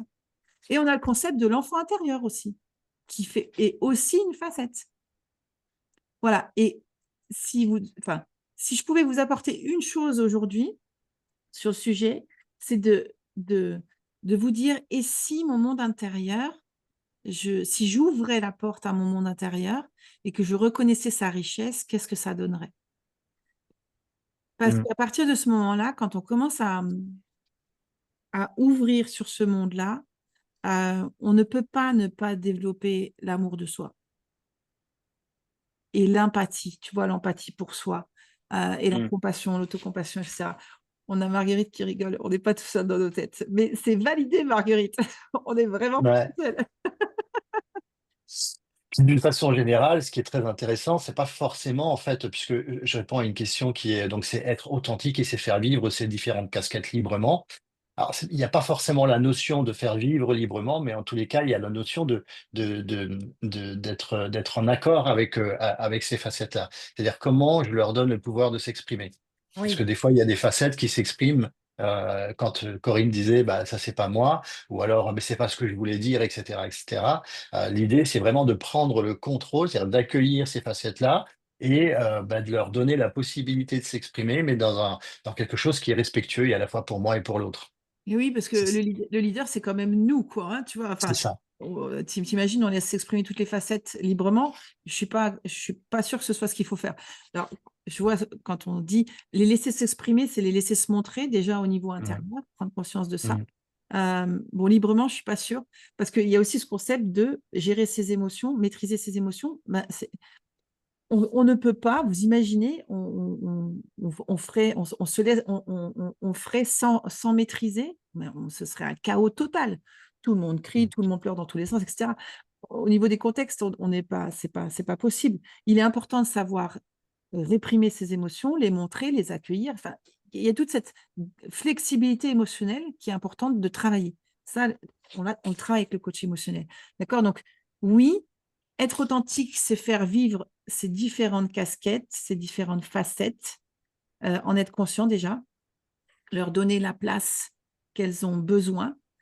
Parfois, ça demande du temps, d'accord? Parce que ce qui est intéressant, c'est que quand on commence à travailler le concept des facettes, qu'on est plusieurs à l'intérieur, quand on commence à ouvrir cette porte, ben, on donne une information à son système qui est, ben, on va s'occuper de toi. Donc, du coup, il y a tout le monde qui vient. Mhm. Ça peut être parfois un petit peu, euh, un peu émotionnel aussi, hein, puisque faut dire la vérité, quand on commence à rentrer en contact avec soi et avec des facettes qu'on a oubliées, bah, ça peut être émotionnel. Mais l'idée, c'est pas chacun fait ce qu'il veut, quoi. Hein. On reste quand même le leader de nos facettes. Exactement. Et c'est vraiment la notion d'aller créer un pacte d'harmonie avec toutes ces parts de nous qui aujourd'hui bah, s'expriment et ont besoin de s'exprimer, puisque on rappelle que toutes ces parts de nous, elles existent parce que bah, notre histoire de vie a contribué à leur construction. Donc c'est toujours nous, mais ce sont des parts de nous qui s'expriment. J'ai envie de répondre à Isabelle, en tous les cas, qui pose la question, mais du coup, comment on intègre les parts d'ombre dans ces facettes? Alors, intégrer. Alors déjà, comment on intègre les parts d'ombre dans les facettes, c'est déjà un de les reconnaître. Et c'est pas toujours facile de reconnaître les parts d'ombre. Et c'est pour ça que l'auto-coaching, c'est bien, mais ou l'autothérapie, etc. Mais faites-vous accompagner par quelqu'un. Parce que Mm. forcément, ce qu'on ne connaît pas, ben, on ne le voit pas, on le sait. D'accord. Par contre, si on a quelqu'un qui nous montre du doigt et qui dit, ah là, eh ben, on met en lumière une part d'ombre. À partir du moment où une part d'ombre est mise en lumière, eh bien, on a la possibilité de s'en occuper et de l'intégrer. Les parts d'ombre, ce sont des facettes qui sont blessées. Je ne vais pas rentrer trop dans le détail, mais ça peut être des facettes qui sont blessées, et qui blessent du coup, hein. Donc, en Mm. fait, elles ont, et il y a vraiment ce concept, comme tu le disais, Fabrice, tout à l'heure, de bonne intention. Même une part d'ombre a une bonne intention pour moi. Mm. Et c'est pour ça que ça va beaucoup plus en profondeur, parce que quand j'ai compris la bonne intention qu'une part d'ombre a pour moi, d'accord, c'est là que je peux aller commencer à amener le changement. Alors, pas que comprendre, mais aussi profondément l'intégrer et remercier pour ça, d'accord? Puisqu'on Mm. dit souvent embrasse les parts de lumière, mais embrasse les parts d'ombre aussi. On est tout ça. On n'est pas que la lumière. Mm. Donc, Oui, et puis je pense une des ressources que nous avons tous, c'est l'amour. C'est-à-dire que dans ces parts d'ombre, il y a besoin de nourrir d'amour ces parts d'ombre pour que justement on puisse créer ce lien et qui nous rendra plus libres et plus puissants, quoi. mm.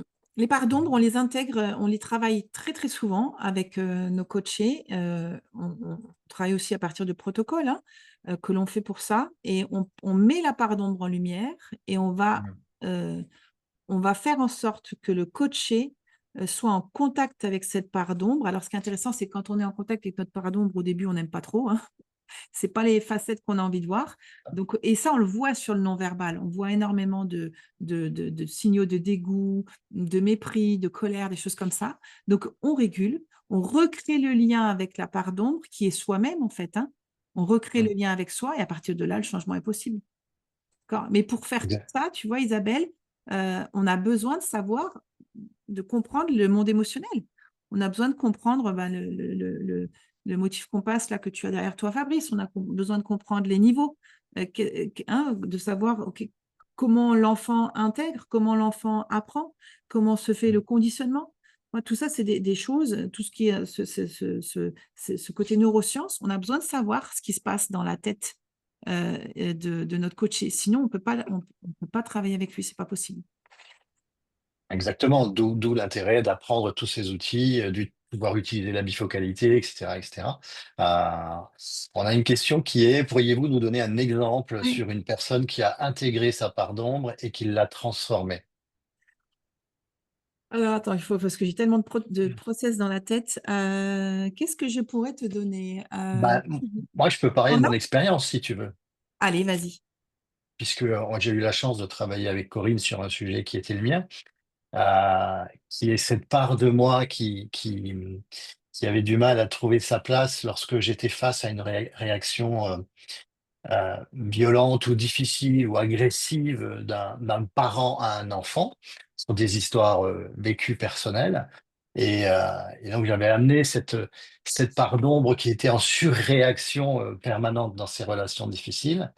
Et le premier bénéfice, pour répondre clairement à la question, c'est qu'aujourd'hui, je suis complètement en paix par rapport à ça. C'est-à-dire que ce que j'ai travaillé quand j'ai travaillé cette part d'ombre, c'est la permission que je me donne aujourd'hui d'être clairvoyant par rapport à ça et non pas en surréaction. C'est-à-dire, je peux observer aujourd'hui, je peux discerner ce que je pouvais pas faire avant lorsque la part d'ombre s'exprimait. Et je crois que l'avantage d'avoir travaillé cette part d'ombre, c'est vraiment d'être dans une capacité aujourd'hui à ne plus surréagir et à avoir un côté très adapté finalement euh, par rapport à cette problématique qui était la mienne, qui était cette agressivité que je pouvais pas gérer lorsqu'il y avait un parent et un enfant qui étaient dans une situation de conflit. Mm, Donc le bénéfice, il existe vraiment et ça a transformé une relation aux autres. Et ça me permet aujourd'hui de discerner, d'accueillir, de comprendre, alors qu'avant, j'étais juste dans la surréaction permanente, quoi. mm, mm. Donc, il y a un vrai contact, Constance. J'espère que ça t'aide, cette réponse-là. Il y a un vrai contact avec la part d'ombre. En général, les parts d'ombre, elles sont créées plutôt dans les jeunes années, hein, de notre vie, et elles sont bien enfuies. Euh, et il y a ce contact-là qui se fait avec elle. Et tu sais, Constance, juste le fait de reconnaître cette partie de toi, c'est comme si vous n'aviez pas vu quelqu'un que vous aimez, que vous n'avez pas vu cette personne-là pendant 20 ans et que tout d'un coup, vous la voyez et vous lui dites, je te vois et vous ouvrez vos bras pour qu'elle puisse venir, vous puissiez la prendre dans les bras. Imaginez comment c'est. D'accord. Bah, c'est ça en fait, hein. En général, Mm. les parts d'ombre, elles sont coincées bien profondément quelque part dans notre système.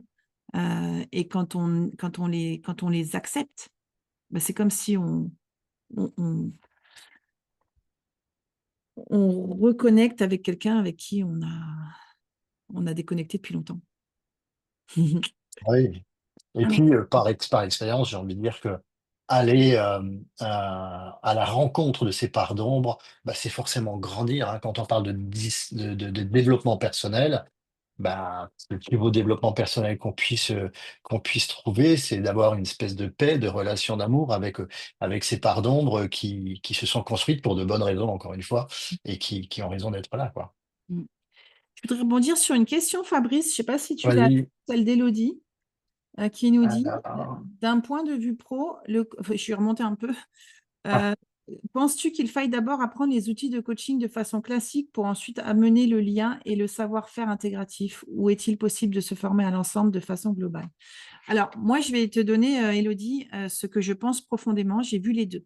En fait, j'ai vu énormément de personnes qui s'étaient déjà formées et qui étaient coincées dans des, euh, dans des choses très fermées et qui, après, ont découvert le monde intégratif et ont trouvé ça génial et ont eu du mal quand même un petit peu à se coller dessus. Et j'ai vu d'autres personnes qui ont démarré d'abord dans le monde intégratif, donc qui ont d'abord appris à travailler de manière intégrative et qui après, en fait, enfin, nager comme des poissons dans l'eau.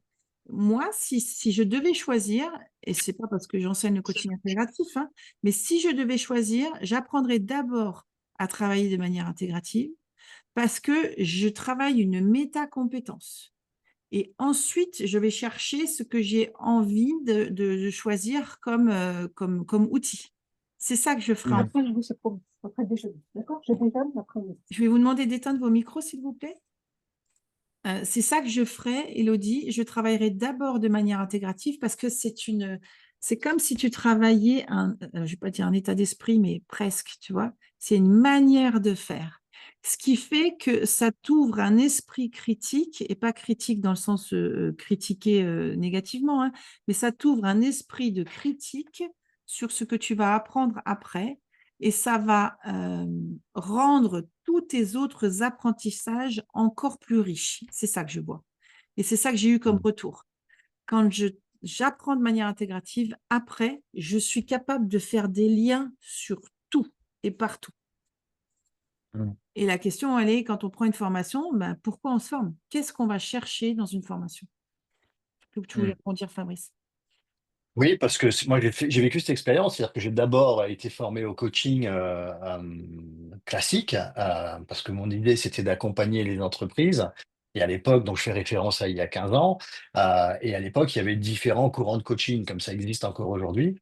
Et je sais que j'ai galéré à apprendre les pratiques parce que j'avais du mal à faire le lien entre les pratiques de coaching et la dimension du comportement humain. Et moi qui ai fait après, du coup, qui a intégré toutes les pratiques intégratives après, c'est-à-dire 5 ans plus tard, 6 ans plus tard, euh, bah, j'aurais aimé faire le contraire, précisément.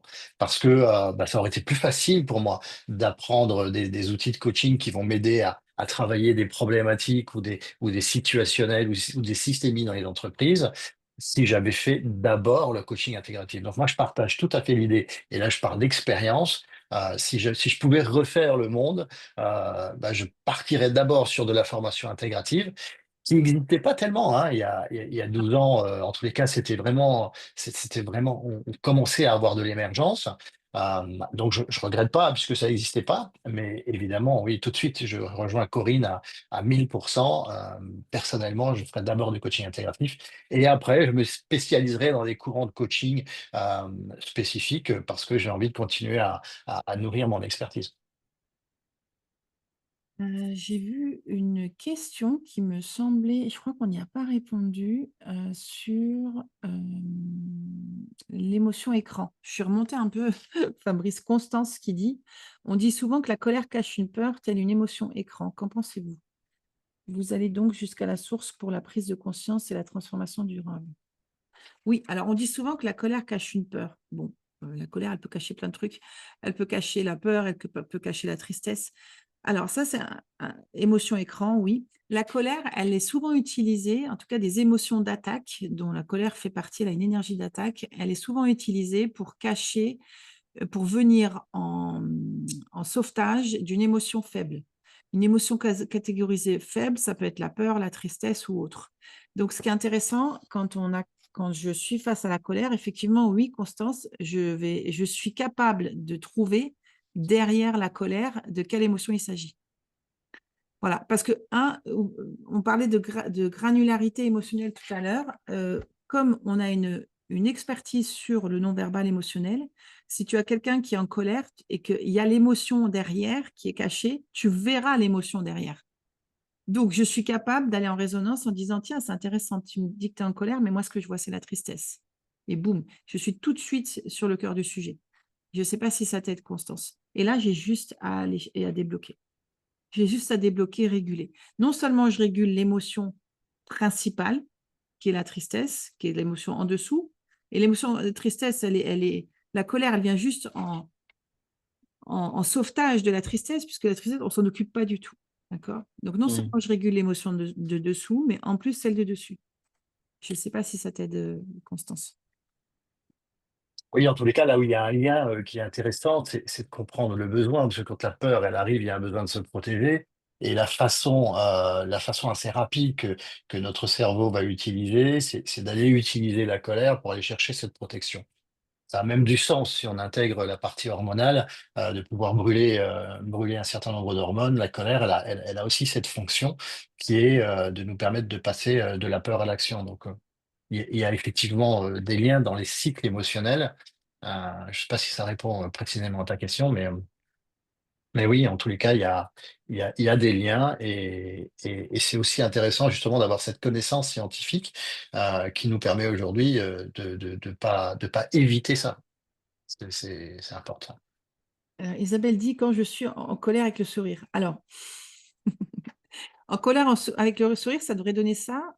Sourcer les sourcils, froncer les sourcils, j'y arrive. Et en même temps, j'ai un peu du mal les deux. La colère, elle est quand même avec l'autre énergie que le sourire. Ouais, Alors, le sourire, il faudrait que tu développes un peu, Isabelle, parce que la colère avec le sourire, ça peut être la colère en haut et le rictus. Ce ne serait pas la même chose. Voilà, donc voilà. J'ai rarement ouais, vu la colère avec le sourire. Ou alors c'est une expression ouais. qui n'est pas maîtrisée, j'allais dire. Ouais, alors c'est rarement ensemble. Moi, j'ai jamais pu observer cette mimique. Mais ce qui peut être intéressant, c'est de voir en fait le décalage qu'il peut y avoir, hein. C'est-à-dire expression de la colère et après un sourire Le un peu sourire derrière. commercial, exactement, le sourire derrière. Et ça arrive assez souvent. Et comme Ouais. c'est rythmé et assez rapide, on a l'impression que c'est ensemble. Mais finalement, c'est très dissocié, quoi. D'accord, j'avais compris les deux en même temps, tu vois, heureusement, Fabrice. Non. Oui, oui. Alors, là, le sourire de censure ou le sourire pour pas qu'on voit qu'il y a la colère. Exactement, Ok, voilà. oui, oui, bah, bien sûr, mais ça, on le détecte, bien sûr, on le voit. En Mm, général, la majorité des gens voient juste le sourire, ils ne voient pas la colère. Mais par contre, nous, on voit la mm, colère juste avant, bien sûr, mm, formé pour ça. Vous savez, je remets cette statistique-là, il faut que je la place, Fabrice, qu'une émotion sur deux est soit pas reconnue du tout, soit mal interprétée. En gros, ça veut dire qu'une fois sur deux, on ne reconnaît pas les émotions sur le visage de notre interlocuteur. Vous voyez à peu près mm, les statistiques. Statistiques à l'appui. On a des milliers de probants à l'académie. Donc, bon, mm. partir de ce postulat-là, je peux vous dire que la majorité des gens ne voient quasiment rien. Donc, il faut s'entraîner. Il faudra que tu m'expliques le sourire jaune, Olivier. Ravi de te voir ici, Olivier. Petit message. Le sourire jaune existe. Ah Faudrait que tu me oui. dises le sourire jaune. Alors, il y a Annick qui avait une question. Tu peux me la reposer dans le chat, Donia, c'est la question parce que je ne l'ai pas. Il faut que que je remonte sinon. Qu'est-ce qu'on avait Si. encore? Attends voir. Alors, Annick, c'était et si nos parts d'ombre contribuent Ah, au blocage émotionnel, comment les débloquer au niveau préfrontal? La technique intégrative est-elle possible du coup? alors, la technique intégrative, comment dire? Travailler de manière intégrative, c'est un art de faire. D'accord? C'est un art de faire. Ça veut dire, quand je travaille de manière intégrative, je sais exactement quand mon client a besoin, par exemple, d'être régulé, quand je dois activer des ressources, quand il y a besoin de questionner, quand il y a besoin euh, d'aller un peu plus sur une chose ou une autre, d'utiliser par exemple, pourquoi j'utiliserais, je ne sais pas, un petit processus de paix exactement dans la même situation. Pourquoi j'utiliserais à un moment donné faire jongler la personne alors que je pourrais aller marcher avec elle? Ça, c'est travailler de manière intégrative. Ça veut dire que au-delà des méthodes, d'accord, je sais ce qui se passe suivant ce que je vais faire. Ça, c'est une chose. D'accord? C'est un art de faire. Donc, pour reprendre ta question, Annick, la Je technique reviens. intégrative me permet de comprendre quand je suis en contact avec les parts d'ombre, d'accord, et des blocages émotionnels, quand est-ce que je vais activer le cortex préfrontal, par exemple? D'accord? Parce que je ne vais pas le faire tout le temps. Il y aura d'intérêt que quand il y aura un débordement émotionnel. D'accord? Activer le cortex préfrontal va me permettre de réguler les émotions. Parce que je travaille de manière intégrative, eh bien, je sais que j'active le cortex préfrontal dans un moment particulier. J'espère que ça t'aide, Annick. D'accord? Donc, les blocages qui sont liés, par exemple, aux parts d'ombre, ils ne sont pas débloqués grâce au cortex préfrontal. Ils sont débloqués parce que moi, en tant que coach, j'ai réussi à faire tout un processus qui va permettre ça. Ça vous aide? Ça m'est déjà arrivé de travailler avec un coaché sur une thématique, accrochez-vous, exemple parfait, thématique de gagner de l'argent. Je veux pouvoir accéder à l'abondance et gagner de l'argent. On commence, OK, sur une situation particulière. C'était quoi la dernière fois où tu as ressenti que tu n'avais pas le droit à l'abondance? On pourrait se dire que c'est croyance, tu vois, sur une thématique de croyance et valeurs. J'ai pas le droit à l'abondance, même si c'est plus que ça. Hein, on commence à travailler là-dessus, on part d'une situation particulière dans le même coaching qui a duré 1 heure et demie. On s'est retrouvé à faire, à un moment donné, un blocage, une objection. On ne pouvait plus avancer, impossible de passer. Il a fallu traiter l'objection. Donc, en gros, on a eu une facette qui est arrivée, qui a dit non, tu passes pas. OK. Quelle est ta bonne intention pour que je passe pas? Bah, si tu passes, non, non, non. On fait sauter l'objection, on passe. Et là, qu'est-ce qu'on se retrouve? Une deuxième facette. Par exemple, vous savez, le critique, l'esprit critique, le procrastinateur, etc., tous ces facettes-là. Ça, c'est des facettes. Une autre facette qui arrive et qui dit, ah non, ben en fait, on a un problème avec ma mère, ma grand-mère, etc. Parce que tout le monde pensait ça. Qu'est-ce qu'on se retrouve à faire? On ouvre une boucle et on va travailler le sujet mère, grand-mère, etc. On débloque. Hein, neurone miroir, par exemple. Et on a Hmm. ouvert plein de boucles comme ça. Et ça, tu peux le faire parce que tu travailles de manière intégrative. On ouvre des boucles, on ferme. Et le coaché, c'est dans son cerveau, OK, ça c'est valider, ranger, valider, ranger, valider, ranger, jusqu'à ce qu'on revienne sur la thématique de base. Et en 1 heure et demie, on a eu la possibilité de surfer sur la vague sur plein de situations différentes qu'on pourrait traiter en coaching différents, 5, 6 coachings différents, alors que là, on fait tout en un. OK. On débloque tous ces petits trucs et on re-range. En gros, c'est presque, j'allais dire, on range le cerveau correctement. On permet aux expériences, d'accord, et aux empreintes émotionnelles d'être libérées, rangées, ordonnées, etc. Ça vous parle? J'espère que ça t'aide, Annick. Et oui, et alors, je suis également le maître du temps. Regarde ce temps. voulais dire Et ça. il est déjà 10h15. On voit à quel point le sujet est passionnant et merci à tous d'ailleurs pour votre interactivité, pour vos questions, etc. Et je pense qu'on n'aurait pas assez de la journée pour aller continuer cette aventure qu'on partage. Mais il nous reste une quinzaine de minutes et j'avais envie de poser encore quelques questions à Corinne. Comment aujourd'hui ce concept, il est adapté pour accompagner par exemple des relais de santé émotionnelle dans les environnements professionnels ou éducatifs? Alors, comment il est adapté pour accompagner? En fait, il est adapté pour accompagner parce que ce soit des relais santé émotionnelle ou éducatifs, etc., si tu veux, ce que je vois, c'est cette grosse partie de psychoéducation émotionnelle. Donc, en fait, et ça, c'est vraiment pas à mettre de côté. Le coach émotionnel a une capacité d'expliquer avec une finesse et de s'adapter à tout public. Tu vois, Mm. donc tu pourrais très bien expliquer les émotions à un enfant de 5 ans et je pourrais l'expliquer à, je sais pas moi, quelqu'un qui a un sophrologue ou alors quelqu'un qui a un parcours, un coach avec 10 ans d'expérience, de manière différente. Et tu nourris les deux, hein. Donc en fait, il s'adapte parce qu'il y a ce côté de psychoéducation déjà qui est extrêmement important et qui permet déjà, rien qu'à travers la psychoéducation, qui permet aux gens de comprendre. Regardez, rien que dans le chat, je vois certaines personnes qui ont dit waouh, mais en fait, je suis en train de comprendre des choses. À partir du moment où je peux comprendre des choses, qu'elles sont mises en lumière et je comprends, eh ben, je peux commencer à activer du changement. Tu vois, donc il y a ce relais-là et il y a ce deuxième point qui est que le coach émotionnel, il est capable de réguler aussi, tu vois, de traiter des situations rapidement, de régulation. Hein. Mm. Moi, ça m'est arrivé, on était à l'anniversaire de ma fille là ce week-end, on a fait de l'escalade, et pour dire que tu vois, le coaching émotionnel, il est partout. On a fait de l'escalade, prof d'escalade qui fait monter des enfants qui ont peur. L'enfant figé sur le truc, et le prof, mais vas-y, tu peux y arriver. Alors que non. Donc là, ben non, regardez-moi, contact visuel, regarde-moi, respire, ça. C'est des choses en fait que, bien comprendre le coaching émotionnel, on n'apprend pas des choses que vous ne savez pas. On vous apprend à utiliser ce que vous savez. C'est pas Ouais. pareil. Hein. Et ben, tu vois, le gamin sur la paroi, en 2 minutes, je le régule. Hein, je lui explique ce qui se passe, comment il fonctionne, pap, il a compris, il est remonté 4 fois. Il est peut-être pas monté jusqu'en haut, mais il n'était plus comme ça figé sur son truc.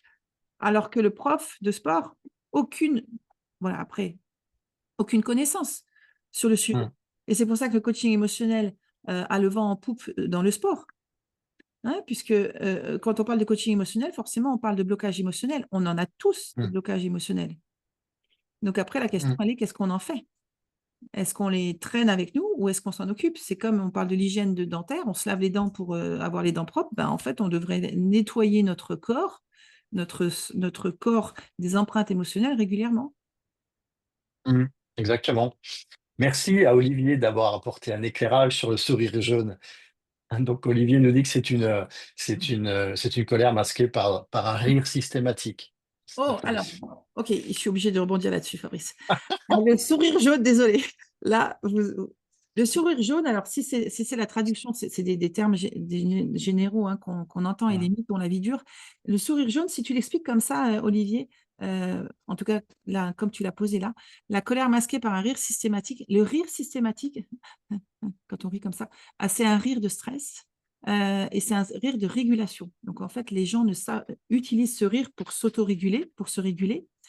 Euh, alors, il peut masquer une colère, mais autre chose aussi. Hein. Il peut masquer un mal-être, il peut masquer du stress, il peut masquer de la tristesse, il peut masquer plein, plein de choses.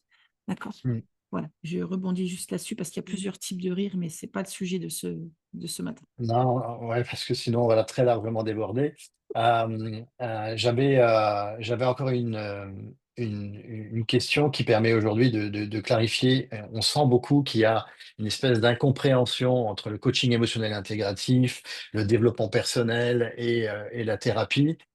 Et très souvent, les questions qui sont posées, en tout cas, quand j'évoque le sujet avec des DRH ou avec d'autres personnes ou d'autres confrères ou consoeurs, la question c'est oui, mais est-ce que du coup, il n'y a pas de débordement en fait dans ces trois domaines que peut représenter le développement personnel, le coaching intégratif et la thérapie. simplement pour rassurer tout le monde sur l'idée de la complémentarité. Oui, en fait, il n'y a pas de débordement. Et c'est là où, quand on parle d'holistique, pour moi, un bon accompagnant ne peut pas se limiter juste à rester dans son cadre, alors dans son cadre, dans le sens en termes de connaissances. Un Mm. accompagnant, et ça c'est quelque chose d'important, devrait savoir ce qui se passe dans le cerveau, devrait avoir des notions de neurosciences, devrait savoir, et devrait avoir des notions de psychothérapie. Voilà, donc ne peut pas juste, pour moi, on ne peut pas juste faire, par exemple, une formation de coach et juste se dire, je reste dans mon cadre de coach. Qu'est-ce que je Mm. fais en tant que coach quand à un moment donné, j'ai quelqu'un chez moi, d'accord, qui sort du cadre du coaching? Je ne vais pas lui dire, ben, je ne peux pas t'accompagner, j'arrête, et la personne, elle est en débordement, par exemple. Tu vois, Mm. à mon sens, il doit avoir les notions pour pouvoir agir sur le moment. Ça ne veut pas dire qu'il va se mettre à faire de la thérapie. D'accord. Mais ça veut dire qu'il comprend ce qui est en train de se passer chez l'être humain en face de lui et de lui donner ce dont il a besoin au moment où il en a besoin. Et après, il peut lui dire, écoute, ce sujet-là n'est pas de ma compétence. Je t'invite à aller voir X ou X ou X personnes euh, et j'ai, au meilleur des cas, des noms à donner. Tu Mm. vois. On a besoin de ce lien. Tout est lié. Tu vois, Oui, et puis c'est parce qu'on le comprend profondément qu'on est en mesure de ne pas perdre du temps sur l'action. C'est-à-dire, une fois que j'ai bien compris qu'on avait une problématique ou une pathologie qui était présente, c'est parce que je l'ai bien comprise que justement je peux orienter la personne que j'accompagne vers bah, le bon interlocuteur. Et c'est cette notion hein, d'intelligence intégrée, cette notion de connaissance, de compétence scientifique qui me permet aujourd'hui de le faire. Parce que très souvent, j'aperçois aussi pour accompagner des coachs, que beaucoup de coachs perdent beaucoup de temps parce qu'ils n'ont pas cette connaissance, ils n'ont pas ce savoir-là. Et donc, ils vont essayer de broder autour en essayant d'appeler des ressources que la personne ne peut pas accéder parce elle a pas cette connaissance non plus. Et finalement, on perd énormément de temps sur un sujet qui pourrait être clarifié dès le départ si on avait en lecture cette connaissance. Mm, mm. Je rebondis sur Bénédicte, et puis après, on a encore allez, 7 minutes grand maximum, parce qu'après, il faut éteindre. Bénédicte, tu Ouais, dis, qu'en est-il des ressentis? Est-ce qu'on peut se laisser traverser par nos ressentis? Oui, bien sûr qu'on peut se laisser traverser ouais. par les ressentis. La question, elle est pourquoi? Tu vois, si c'est juste, moi, je le fais aussi, je me laisse traverser par les ressentis. Tout est question de justesse et d'équilibre, c'est tout, en fait. Tout est question Mm. d'équilibre. Donc, bien sûr, on peut se laisser traverser par les ressentis. D'accord? Et puis, c'est souvent aidant, lorsqu'une personne ne sait pas forcément mettre en mots ce qui se passe, l'orienter sur une partie de son corps qui s'exprime plus fortement, bah, ça permet souvent de connecter la personne au travers de ses ressentis. Parce que des fois, on sait pas expliquer, mais on sait ressentir. Oui, ça, et puis je rebondirai juste pour mettre un bémol aussi. Il y a des gens avec qui, alors, se laisser traverser, vis tes émotions, traverse tes émotions. Il y a des gens, je fais exprès, hein, pour qui c'est un danger de faire ça. Parce qu'ils ont appris, parce que la seule fois où ils ont vécu des émotions fortes, en fait, ça a été un danger. Donc, ils ont une empreinte émotionnelle de danger. Donc, ils coupent. Mm. Les gens qui mettent un couvercle, c'est pas pour rien.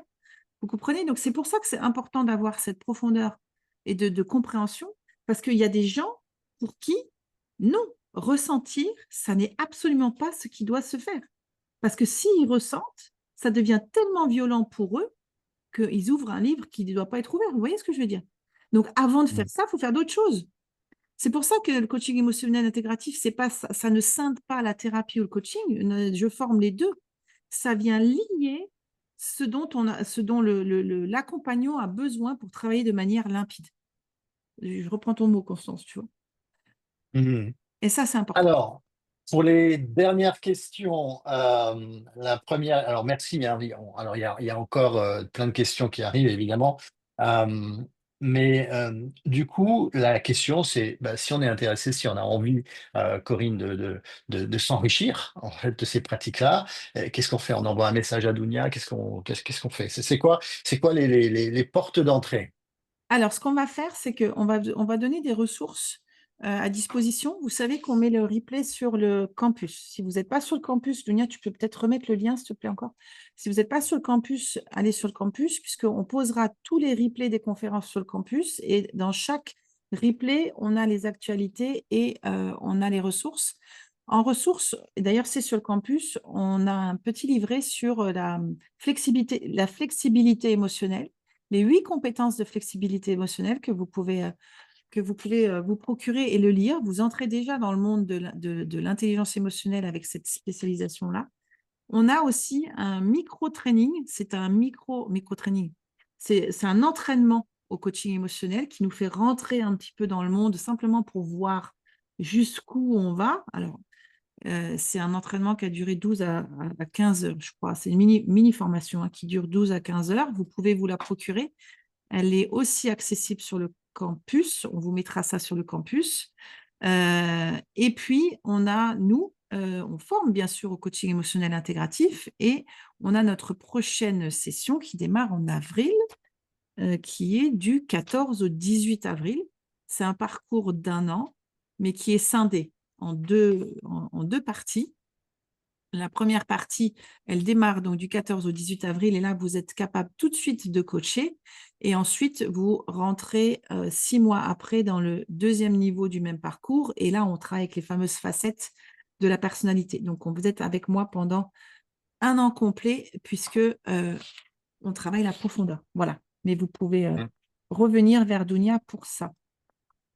Et alors, c'est quoi les actualités pour conclure cette première intervention et l'ouverture de ce sommet? Oui, alors les actualités, justement, c'était cette formation-là de coach émotionnel intégratif. Et puis, pour les autres actualités, on fait aussi des parcours. Tu disais le mot tout à l'heure, Fabrice, ça m'est sorti de la tête. Le parcours, tu sais, de relais. On fait des parcours de Ah relais oui, émotionnel dans les de entreprises. relais de santé émotionnelle, oui. Voilà, relais santé émotionnelle en entreprise, c'est important pour nous. Si vous avez envie d'en savoir plus, en tout cas, si vous êtes une entreprise, vous pouvez revenir vers nous, puisque on forme des relais santé émotionnelle dans les entreprises. Pour la suite, excuse-moi Fabrice, je t'ai coupé. Non, non, je disais, c'est hyper important en fait, puisque je m'aperçois qu'aujourd'hui, dans toutes les entreprises que j'accompagne, il y a une demande très très forte, à la fois des salariés, et à la fois des managers qui peuvent être en souffrance, et à la fois des dirigeants qui sont en souffrance, on n'en parle jamais assez, mais oui, je pense que c'est important. Voilà. Et puis, on donne des conférences aussi, des conférences de sensibilisation à la santé émotionnelle en entreprise. C'est spécialement pour les entreprises. C'est des conférences, c'est une conférence qui existe et où j'interviens dans toute la France, en majorité en distanciel pour pouvoir connecter toute l'entreprise, le plus de monde possible. Voilà, voilà. Donc, je t'ai donné toutes mes actualités pour le moment. Super. Bon, bah écoutez, merci. On a déjà des gens qui nous remercient, on a passé un moment extrêmement riche qui mériterait évidemment qu'on y passe encore et encore du temps. Et c'est possible en intégrant et à la fois la notion du campus et à la fois les formations que peuvent vous proposer Corinne. Bah pour ma part, j'étais ravi en tous les cas d'animer ça avec toi, Corinne. C'est toujours un super moment d'échange et de partage qui m'enrichit, qui nous enrichit. Voilà, merci encore de la confiance que tu m'accordes lorsque tu m'associes en tous les cas à cette formidable aventure. Je ne pouvais pas ne pas t'avoir à mes côtés sur le sujet. Merci Fabrice, vraiment, merci beaucoup. Et puis je lance un dernier message. C'est aussi pour les personnes qui veulent se faire accompagner. Vous pouvez vous faire accompagner par des coachs émotionnels. Il y en a. D'ailleurs, nous, on en a. On mettra la liste sur notre campus aussi, puisque ils existent. Donc, vous pouvez aller les chercher et on peut se faire accompagner sur absolument toutes les thématiques. C'est ça qui est génial, toutes les Ouais. thématiques, on sent qu'on a un élastique qui nous tire en arrière, on n'arrive pas à avancer. Dès qu'on sent qu'on est bloqué, on peut se faire accompagner. Je vous donne rendez-vous pour la suite à 11 heures. Donc, c'est dans 30 minutes. Juste le temps de Mm. faire la petite pause. Je ne sais pas qui reste. Si vous voulez rester, vous pouvez rester. On va vous mettre de la musique d'ambiance, la petite diapo pour accueillir Nina. On va parler à Mm. 11 heures d'alimentation et d'émotion. Nina est une personne exceptionnelle, donc restez si vous pouvez rester. En quoi l'alimentation va influencer nos états émotionnels et vice-versa. Et puis à 13h30, encore un sujet de choix, on va parler de trauma complexe. Le trauma complexe avec Cyril Mm. Tarquinio. Ça, Passionnant. ouais, Fabrice, tu sais que c'est un sujet qui me touche beaucoup. Mm. Sujet très mal compris, d'ailleurs. Donc, je suis heureuse d'avoir une pointure pour ce sujet. Donc, restez branchés avec nous. On se dit à tout à l'heure. Fabrice, un grand merci, un cœur. Merci, merci beaucoup. Et on se dit Euh, à tout à l'heure. Exactement. Et puis, ne restez pas dans cette situation de souffrance. On a toujours la possibilité d'apprendre à faire autrement. Yes. Allez, à À tout tout à à l'heure. l'heure. Tout à l'heure, Fabrice.